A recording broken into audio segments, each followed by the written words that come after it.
Out of sheer desperation, Larissa had taken a job as a janitor in an upscale residential complex on the edge of the city. The irony never escaped her. Polished marble lobbies, silent elevators, and cars worth more than everything she had ever owned combined, while she pushed a squeaking cart and smelled of bleach and wet leaves. Once, she had worn neat office clothes and carried a leather bag. Once, she had plans. Now, every morning before sunrise, she unlocked the maintenance shed, pulled on faded gloves, and reminded herself that survival was reason enough to keep going. The city at dawn felt different, stripped of its arrogance. Fog clung to the decorative hedges, street lamps flickered lazily, and the expensive apartments slept behind dark windows. Larissa liked these hours best. No curious looks, no whispered judgments. Just her broom, the sound of bristles against stone, and the quiet rhythm of work that let her thoughts wander without direction. She told herself she didn't need hope anymore. Hope was heavy, and she was already tired. That morning began like any other. She swept fallen leaves near the service entrance, the one residents rarely noticed. A delivery truck had passed earlier, leaving muddy tracks that she scrubbed methodically. As she worked, voices drifted from behind the corner, male voices, unfamiliar accents. She paused without meaning to, instinctively shrinking back into the shadow of the wall. Years of being invisible had trained her well. Two men stood near the door, smoking despite the "no smoking" sign. They were well-dressed, too well-dressed for delivery workers, their coats expensive and their shoes spotless. They spoke in low tones, mixing Russian with another language she couldn't place. English, maybe, or something close to it. Larissa didn't intend to listen, but certain words snagged her attention. "Tonight," one of them said, his voice tense. "Documents ready," the other replied. "Package must disappear." Larissa's grip tightened on the broom handle. She told herself it meant nothing. People said strange things all the time. She focused on the ground, pretending not to exist, but the men kept talking. Names surfaced. Foreign sounding, sharp. A date. A number that sounded like an apartment. Then one of them laughed softly, without humor. "No mistakes," he said. "Too much money involved." They finished their cigarettes, crushed them under polished shoes, and disappeared into the building. Larissa stood frozen for several seconds before she realized she was holding her breath. When she finally exhaled, her chest ached. She shook her head, annoyed at herself. "You're tired," she thought. "Your mind is inventing drama." Yet all day, as she scrubbed stairwells and wiped fingerprints from glass doors, the words replayed in her head. That night, a package. Disappear. Over the following days, she noticed things she might have ignored before. The same two men arrived again, always together, always cautious. Sometimes they came late in the evening, sometimes before dawn. Unmarked cars stopped briefly near the service entrance, engines running, drivers never stepping out. A third man appeared once, older, heavier, with a face that seemed carved from stone. He didn't speak much, but when he did, the others listened. Larissa tried to keep her distance, but in her line of work, distance was a luxury. She cleaned hallways outside the very apartment they frequented. She emptied trash bins filled with shredded papers and disposable coffee cups bearing foreign logos. Once, she found a torn envelope with stamps from another country. She stared at it for a long moment before dropping it into the bag, her heart thudding for no clear reason. At night, sleep abandoned her. She lay on her narrow bed in the small room she rented. Staring at the ceiling, listening to the pipes knock. Fear crept in slowly, like cold. What if she had heard something she shouldn't have? What if someone had noticed her that morning, standing too close, too still? She was nobody, she reminded herself. A janitor. Invisible. And yet, the thought brought no comfort. One evening, as she dragged heavy trash bags toward the dumpsters behind the complex, voices reached her again. She recognized them instantly. The men stood near a black car, its windows tinted so dark they reflected nothing. Larissa slowed her steps, wishing she could turn around without being seen. The air smelled of rain and gasoline. "Money will be transferred after," one man said.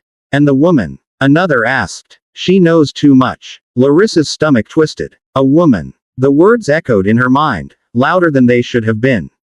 She took a step back, the trash bag brushing against the metal dumpster with a dull clang. The sound seemed thunderous in the quiet alley.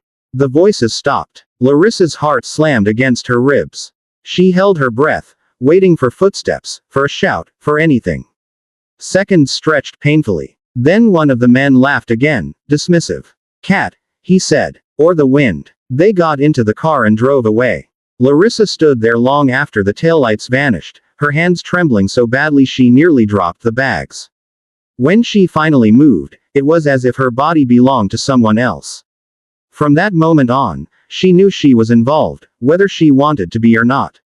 Knowledge, once gained, could not be erased. She considered quitting her job, disappearing, but where would she go? She had no savings, no family left who could help. Running wouldn't guarantee safety, it would only make her more vulnerable. The night they had mentioned arrived sooner than she expected. Rain poured relentlessly, turning the courtyard slick and reflective. The complex felt unusually quiet, as if holding its breath. Larissa mopped the lobby floors with mechanical precision, her thoughts racing. She replayed every conversation, every glance, every suspicious detail, weighing her options. Do nothing, and live with it. Or speak up, and risk everything. She wasn't brave by nature. Life had taught her caution, endurance, silence. But something inside her rebelled at the thought of staying quiet. She imagined a faceless package, a woman who knew too much, a mistake that could never be undone. The weight of it pressed on her chest until it became hard to breathe. Her hands shook as she locked the cleaning closet and stepped outside. She pulled her phone from her pocket, staring at the screen. It had been years since she'd called the police for anything other than lost documents. What would she say? Who would believe her? She found a quiet corner near the maintenance shed and dialed an anonymous tip line she remembered seeing on a poster. Her voice trembled at first, but as she spoke, it steadied. She described the men, the car, the apartment number, the words she had overheard. She repeated herself when asked, forcing her memory to stay sharp despite the fear. When the call ended, she leaned against the wall, exhausted, as if she had run a long distance. Hours passed. Nothing happened. Doubt crept in, poisonous and persistent. Maybe she had imagined it all. Maybe no one would come. Maybe she had just signed her own death warrant for nothing. Then, close to midnight, the silence broke. Unmarked vehicles rolled into the complex, lights off. Shadows moved with purpose. Men and women in dark clothing spread out, communicating in brief gestures. Larissa watched from a distance, her pulse roaring in her ears. The door of the familiar building opened. Voices rose, sharp and commanding. Someone shouted in a foreign language. Another voice answered, panicked. The operation unfolded quickly. Too quickly. Within minutes, the men she recognized were led out, hands restrained, faces stripped of arrogance and control. One of them glanced around wildly, and for a split second, his eyes met Larissa's. She lowered her gaze, her heart pounding, unsure whether he recognized her or simply saw another anonymous worker in the rain. By morning, the complex returned to its usual calm. Residents stepped over puddles, complaining softly about the weather, unaware of how close something terrible had come. Larissa resumed her work, scrubbing floors that looked no different than the day before. Yet everything felt changed. No one spoke to her about the night. No one thanked her. No one even hinted that they knew. And that was fine. She didn't need recognition. What she felt instead was quieter, deeper, a fragile sense of worth she hadn't allowed herself in years. As the sun rose, painting the glass towers gold, Larissa paused for a moment, leaning on her broom. Her life was still hard. She was still a janitor, still struggling, still uncertain about tomorrow. But she knew something now that no one could take from her. Even at the very bottom, even when the world had reduced her to a shadow, her choices still mattered. And sometimes, that was enough to begin again. Out of sheer desperation, Larissa had taken a job as a janitor in an upscale residential complex on the edge of the city. It was the kind of place she once only passed by on buses, gazing at tall glass buildings that reflected the sky and made her feel small. Now she entered them through service doors, carrying buckets and cleaning supplies, her reflection distorted in polished marble floors. Life had narrowed her world to shifts, wages, and survival. Dreams were luxuries she could no longer afford. There was a time when Larissa believed she had control over her life. She worked as an office administrator, rented a modest but warm apartment, and even saved a little each month. Then came layoffs, illness, and debts that multiplied faster than she could manage. One bad decision followed another, and suddenly she was choosing between food and rent. Pride didn't pay bills. When the janitor job appeared, she took it without hesitation, telling herself it was temporary. Months passed, and temporary became permanent. She worked the early shift, before residents woke up. Those hours were the easiest. The complex felt hollow then, stripped of status and importance. Expensive cars slept in the underground garage, and decorative fountains murmured softly in the dark. Larissa moved through it all like a ghost, unnoticed and unremarkable, which suited her just fine. Being invisible hurt less than being judged. That particular morning began with cold air and low fog clinging to the courtyards. Fallen leaves stuck to wet pavement, and Larissa swept them into neat piles, her breath forming pale clouds. She was near the service entrance when she heard voices. At first, she ignored them: residents, delivery workers, guards. But something in the tone made her pause. The voices were cautious, restrained, as if the speakers feared being overheard.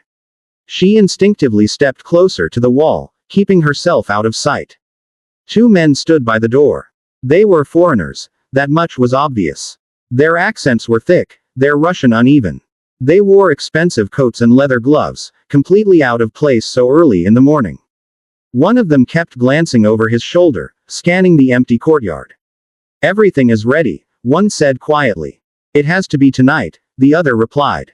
"No delays. And the package? It disappears." Larissa felt a chill that had nothing to do with the weather. She told herself she was misinterpreting things. People used strange metaphors all the time. But then came more words, numbers, names, references to documents and money. It didn't sound casual. It sounded planned. She lowered her head and pretended to focus on her sweeping, hoping they wouldn't notice her. Her heart beat faster with every sentence she overheard. When the men finally stubbed out their cigarettes and went inside, she remained frozen, staring at the ground. Only when the door closed behind them did she realize her hands were trembling. All day, the conversation haunted her. She replayed it while mopping hallways, while wiping mirrors in elevators, while scrubbing stair rails that shone like silver. She tried to convince herself it meant nothing. She had no proof, no context. And yet, unease settled deep in her chest, heavy and persistent. Over the next week, her unease grew. The same men returned again and again, always entering the same building. Sometimes they arrived late at night, sometimes before sunrise. They were joined occasionally by others, different faces, same guarded behavior.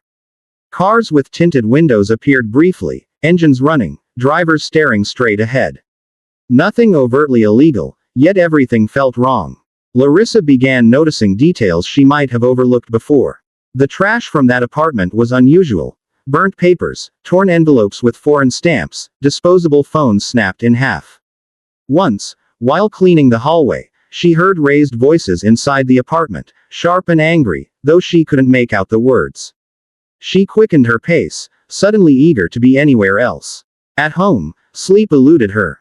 She lay awake listening to distant traffic, imagining worst-case scenarios. What if she was already in danger simply by knowing too much? What if someone had seen her listening that first morning? She was painfully aware of how fragile her position was. No savings, no protection, no one who would ask questions if she disappeared. One rainy evening, as she hauled trash bags toward the dumpsters behind the complex, she heard them again. The alley was dimly lit, rain tapping against metal lids. A black car stood nearby, its presence unsettling. The men leaned close to each other, voices low but intense. "Payment will be finalized after tonight," one said. "And the woman?" another asked. "She's a risk. She knows too much." Larissa's breath caught in her throat. The word woman echoed loudly in her mind. Her foot slipped slightly, and the trash bag brushed against the dumpster with a hollow clang. The sound felt deafening. She froze, heart racing, convinced she had been discovered. The voices stopped. For a long, terrifying moment, there was only rain. Then one of the men laughed, short and dismissive. "Relax," he said. "Nothing." They drove away soon after, leaving Larissa shaking in the shadows. When she finally moved, Her legs felt weak, barely supporting her weight. She stumbled back toward the building, panic rising. This was no misunderstanding. Whatever they were planning involved someone's life. That night, Larissa faced the truth she'd been avoiding. Doing nothing was no longer an option. Silence felt like complicity. Yet speaking up felt equally dangerous. She was nobody. Why would anyone listen to a janitor with no evidence? The night they had mentioned arrived sooner than expected. The complex felt unnaturally still, as if the walls themselves were waiting. Larissa cleaned mechanically, her thoughts spiraling. Every sound made her flinch. Every shadow seemed threatening. She thought about her past, about the moments when she had stayed quiet to avoid trouble, and how those moments had shaped her life into what it was now. Fear had kept her alive, but it had also kept her small. The realization hurt more than she expected. Her hands trembled as she reached for her phone. She found an anonymous hotline number online, staring at it for several minutes before pressing call. Her voice wavered at first, but once she began speaking, the words poured out. She described everything: the men, the conversations, the car, the apartment. She gave times, dates, details she hadn't realized she remembered so clearly. When the call ended, she felt strangely empty. She half expected sirens immediately, some dramatic sign that she had done the right thing. Nothing happened. Hours passed. Doubt crept in, whispering that she had overreacted, that no one would take her seriously. Then, close to midnight, unmarked vehicles silently entered the complex. Men and women moved with purpose, coordinated and calm. Larissa watched from a distance, heart pounding. The familiar apartment door was forced open. Shouts followed, then silence. The foreigners were led out in handcuffs, their confidence gone. One of them glanced around wildly, his eyes briefly meeting Larissa's. She looked away, blending back into her role, invisible once more. By morning, the complex returned to normal. Residents complained about wet floors and slow elevators, unaware of what had been stopped. Larissa continued her work, her body exhausted, her mind numb. No one thanked her. No one acknowledged what she had done. But as she leaned on her broom, watching sunlight spill across the courtyard, something inside her shifted. For the first time in years, she felt more than survival. She felt dignity. Her life hadn't magically changed. She was still a janitor, still struggling. But she had proven something to herself, that even from the lowest place, she could make a choice that mattered. And that quiet knowledge stayed with her, warm and steady, as she swept the last of the rain-soaked leaves into a pile and began, slowly, to imagine a future again. Out of sheer desperation, Larissa had taken a job as a janitor in an upscale residential complex on the edge of the city. It was a place designed to impress. Tall glass towers, manicured lawns, decorative lights that glowed softly at night. For people like her, it was a world meant to be observed from afar, not entered. Yet every morning before dawn, she unlocked service doors and stepped inside, pushing a rattling cart filled with cleaning supplies, breathing in the sharp smell of detergent and polish. Not so long ago, her life had looked different. Larissa used to work in a small office, answering phones, organizing documents, feeling useful. She wasn't rich, but she was stable. She rented a modest apartment, cooked simple dinners, and allowed herself small dreams, maybe a vacation someday, maybe a better job. Then the company downsized. Then her mother fell ill, draining what little savings she had. Then debts began to grow, quietly at first, then all at once. By the time Larissa realized she was drowning, it was already too late. Pride had kept her unemployed longer than it should have. She told herself she deserved something better, that this phase would pass. But hunger and eviction notices were persuasive. When the janitor position opened up, she accepted without questions.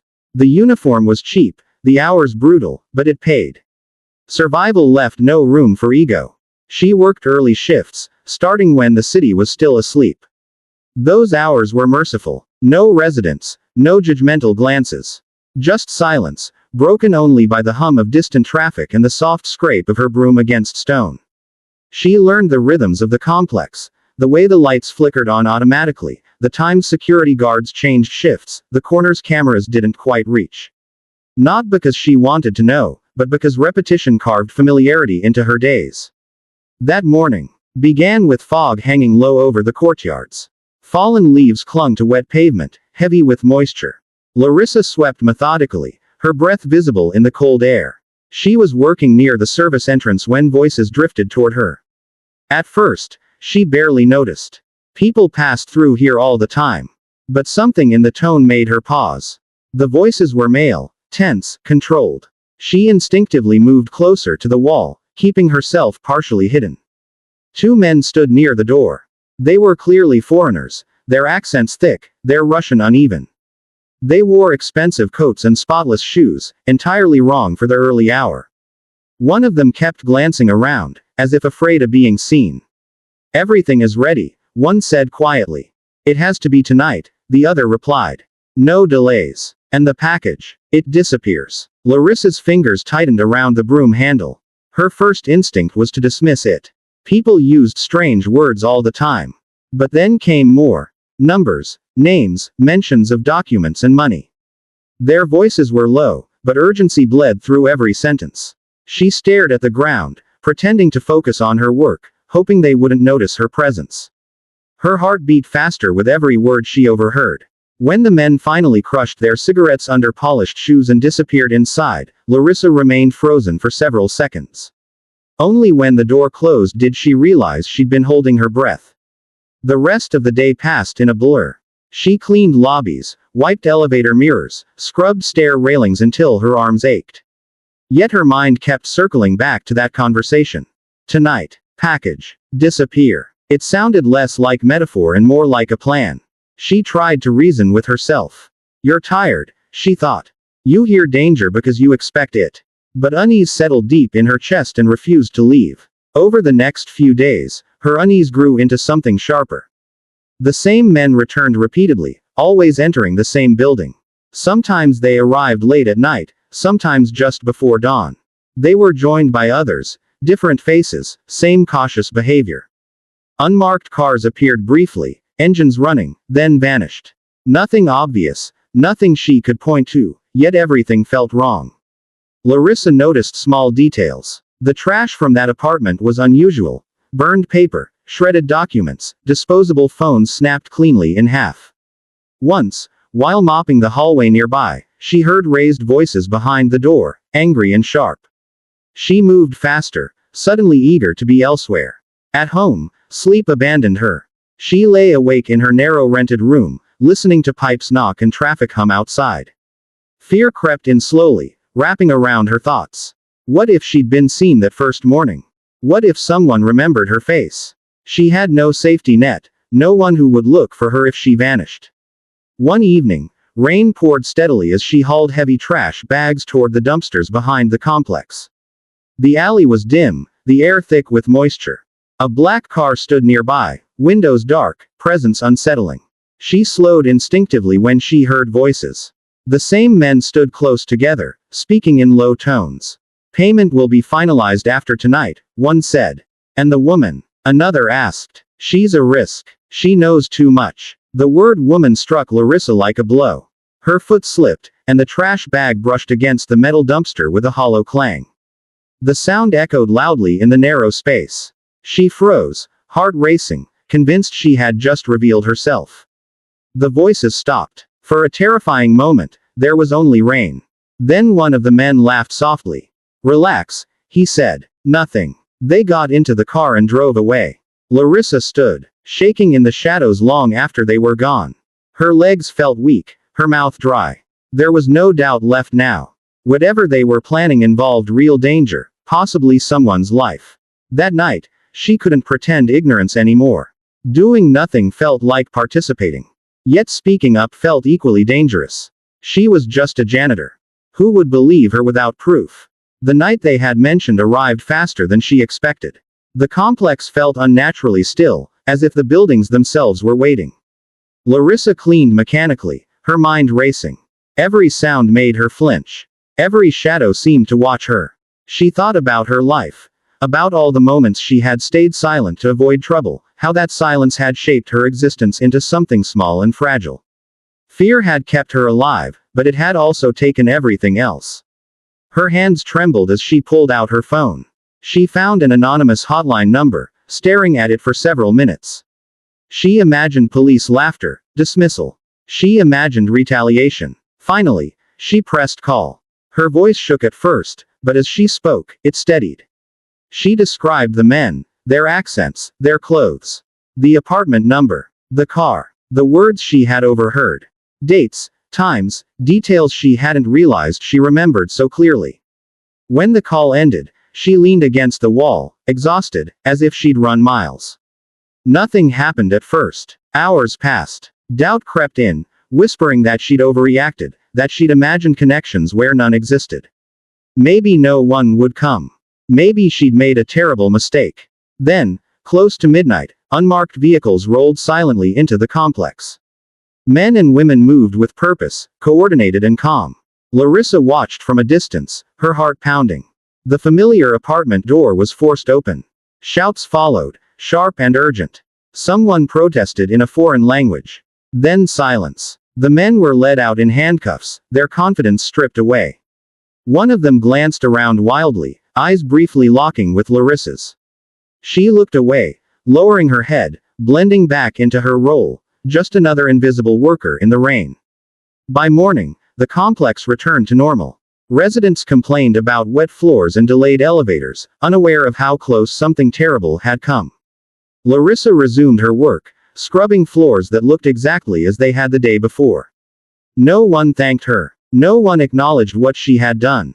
And that was fine. Recognition wasn't what she needed. As sunlight spilled across the courtyard, warming the stone, something inside her shifted. Her life hadn't magically improved. She was still a janitor, still struggling, still uncertain about tomorrow. But she carried something new within her, a quiet certainty that even at the very bottom, her choices mattered. And as she swept the last of the rain-soaked leaves into a neat pile, Larissa allowed herself, for the first time in years, to imagine a future that was more than mere survival.